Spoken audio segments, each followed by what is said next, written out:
सुखदेव जी कहते हैं परीक्षित, इधर उद्धव आ रहे हैं, लेकिन एक बार ब्रज की दशा को देखो।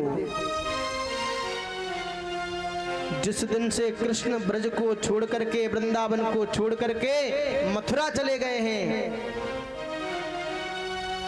उस दिन से यशोदा ने अपने घर का चूल्हा नहीं जलाया। वर्षों हो गए आज।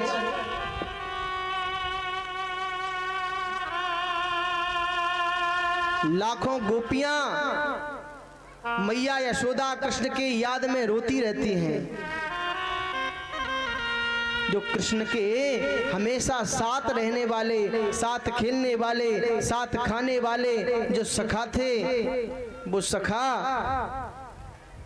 प्रतिदिन कृष्ण का इंतजार करते हैं। उसने कहा है परसों आ जाऊंगा, तो हो सकता है किसी काम के कारण कल नहीं आ पाया, तो आज तो वो कृष्ण आ ही जाएगा। जैसे ही प्रातः काल होता है, सुबह होती है, अपना स्नान करके और वो सखा मथुरा के मार्ग में बैठ जाते हैं।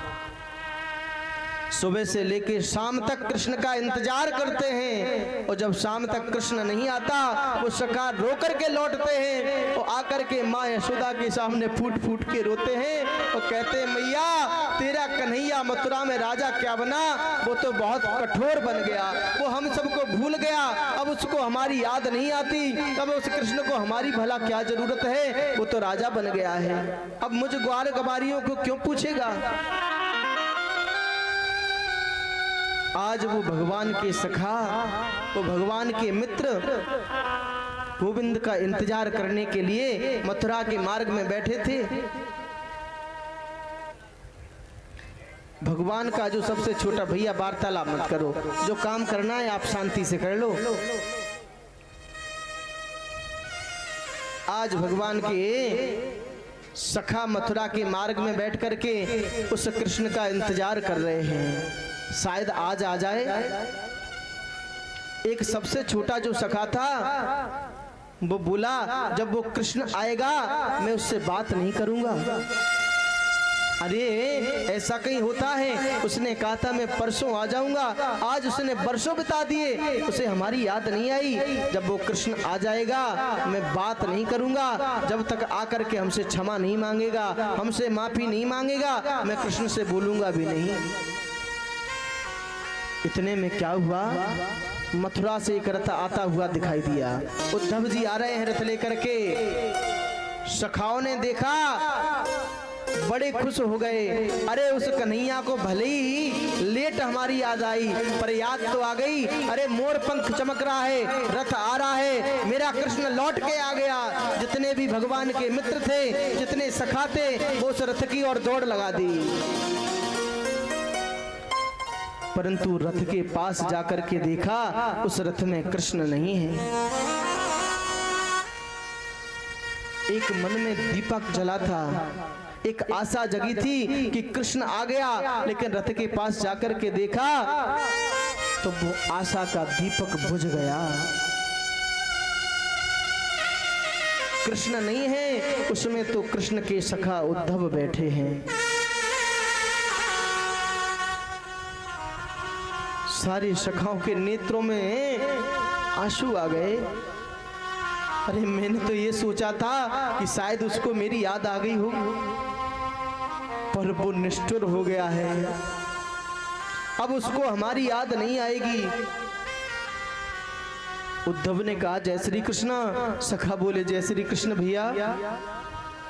उद्धव बोले मैं मथुरा से आया हूँ, कृष्ण का मित्र हूँ, मैं संदेश लेकर के आया हूँ कृष्ण का, और मुझे नंद बाबा का घर बता दो, नंद बाबा के महल का रास्ता बता दो। एक छोटा सा सखा रो करके बोला उद्धव, कृष्ण के घर का रास्ता बताना बहुत सरल है, नंद बाबा के महल का रास्ता बहुत सरल है। कृष्ण से पशु पक्षी तो छोड़ो, ये जड़ भी प्रेम करते हैं, वृक्ष भी प्रेम करते हैं। एक भगवान का नन्हा सा सखा एक वृक्ष से खड़ा खड़ा बात कर रहा था।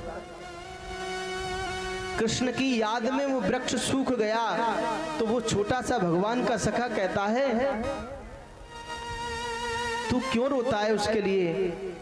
वो तो छलिया था, छल करके चला गया, वो तुम्हारी याद भूल गया, पर तू अपने आप को क्यों सुखा रहा है उस कृष्ण के वियोग में? भूल जा उस कृष्ण को, अब उसकी याद मत कर, उसके लिए अब अपने आंसुओं को बर्बाद मत कर। तो उस वृक्ष से आवाज आई, तू मुझे तो समझा रहा है, पर खड़ा खड़ा तू क्यों रो रहा है? तो वो सखा हिलकियों से बोला, मैं कैसे उसको भूल जाऊं? पूरा बचपन उसके साथ बिताया, साथ खाए, साथ रहे, वो भले ही भूल जाए मुझे, पर जब तक इस तन में प्राण रहेंगे उस कृष्ण की याद हमारे मन से कभी नहीं जाएगी। उन सखाओं ने कहा, उद्धव तुमको नंद बाबा के घर का रास्ता बताना है? बोले हाँ।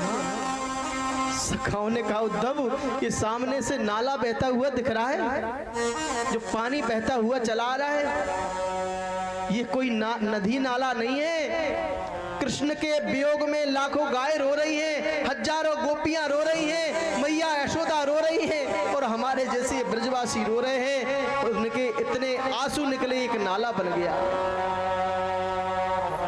इसी नाले को पकड़ के चले जाओ, नंद बाबा के महल में पहुंच जाओगे। उद्धव के ज्ञान की सीढ़ी खिसक गई।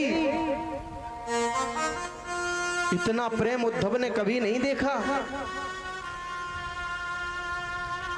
जब उद्धव जाने लगे तो सखाओं ने कह दिया, उद्धव जी आप भवन में तो जा रहे हो, जिस दिन से कृष्ण गए मैया ने चूल्हा नहीं जलाया, भोजन नहीं किया, वो तो कभी कोई गोपी कृष्ण की सौगंध खिला के एक आध गिलास खिला देती है तो मैया खा लेती हैं, इसलिए मैया के नेत्रों की ज्योति चली गई, मैया के कानों की श्रवण शक्ति भी समाप्त हो गई। इसलिए उद्धव यदि भवन में जा रहे हो तो थोड़ा जोर से बोलना तो मैया सुन लेंगे। आज उद्धव नंद बाबा के भवन में बैठ पहुंचे।